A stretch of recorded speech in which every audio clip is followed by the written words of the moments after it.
మరోవైపు కరీంనగర్ కార్పొరేషన్లో కూడా ఎన్నికల పోలింగ్ కొనసాగుతోంది. ఓటు హక్కును వినియోగించుకునేందుకు ఓటర్లు క్యూ కట్టారు. పోలింగ్ కేంద్రాల దగ్గర భారీ భద్రతను ఏర్పాటు చేశారు. ఎలాంటి అవాంఛనీయ సంఘటనలు జరగకుండా చర్యలు తీసుకుంటున్నామని కరీంనగర్ సిపి గౌస్ ఆలంతో మా ప్రతినిధి రాజ్ ఫేస్ టు ఫేస్. సంబంధించి మున్సిపల్ ఎన్నికల పోలింగ్ కొద్దిసేపటి క్రితం ప్రారంభమైంది.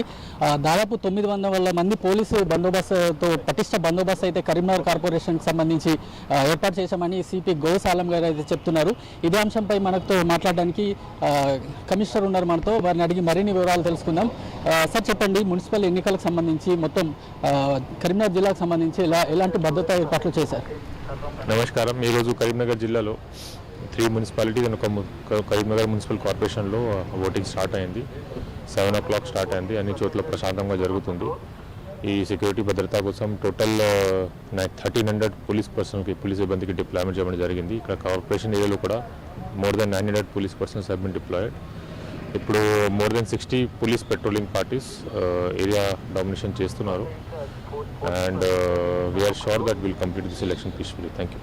ఎన్ని సెన్సిటివ్ కేంద్రాలను గుర్తించారు? వాటిపై ప్రత్యేక చర్యలు ఏమి తీసుకుంటున్నారు?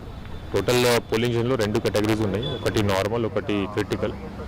మనకి 109 పోలింగ్ స్టేషన్ లొకేషన్స్ ఉన్నాయి. దీంట్లో 28 క్రిటికల్ లొకేషన్ ఐడెంటిఫై చేయడం జరిగింది. అక్కడ ఎక్కువ పోలీస్ డిప్లాయ్మెంట్ అవుతుంది. ఇది కాకుండా web casting and CCTV facilities కూడా అక్కడ ఉన్నాయి. సో దట్ ఓటర్స్ మూవ్మెంట్ ఎట్లా ఉంది, ఎక్కడైనా ఫ్రీ అండ్ ఫేర్గా జరుగుతుందా లేదా, that we can verify through our control room. అట్లా జరుగుతుంది. ఇది కాకుండా extra route mobiles and supervisory cluster inspector incharges have been given to ensure that voting is conducted peaceful. అంటే పోలింగ్ అనంతరం బ్యాలెట్ బాక్స్ల తరలింపుపై ఎలాంటి జాగ్రత్తలు తీసుకుంటున్నారు? ఎక్కడ భద్రపరచని ఉన్నారు? ఓటింగ్ 5 PM వరకు నడుస్తుంది.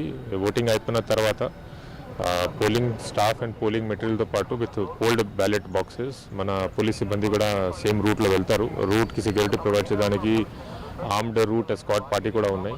ఇక్కడ నుంచి రిసెప్షన్ సెంటర్ SRR కాలేజ్ వరకు మన వాళ్ళు సెక్యూరిటీ ప్రొవైడ్ చేస్తారు. స్ట్రాంగ్ రూమ్లో ఇది పెట్టిన తర్వాత కూడా స్ట్రాంగ్ రూమ్లో 2 tier సెక్యూరిటీ ఉంటుంది. ఇది ఇక్కడ పరిస్థితి. మొత్తానికైతే కరీంనగర్ ఉమ్మడి కరీంనగర్ జిల్లాకు సంబంధించి కావచ్చు, ఇటు కరీంనగర్ కార్పొరేషన్కి సంబంధించి కావచ్చు, పటిష్ట బందోబస్తు ఏర్పాటు చేశామని, ఎక్కడ ఎలాంటి అవాంఛనీయ సంఘటనలు జరగకుండా పోలీసుల నిఘా నిరంతరం కొనసాగుతుందంటూ కూడా కరీంనగర్ సిపి గౌస్ ఆలం చెప్తున్నారు. కెమెరామెన్ అరుణ్తో రాజు, ప్రైమ్ 9 న్యూస్, కరీంనగర్ నుంచి.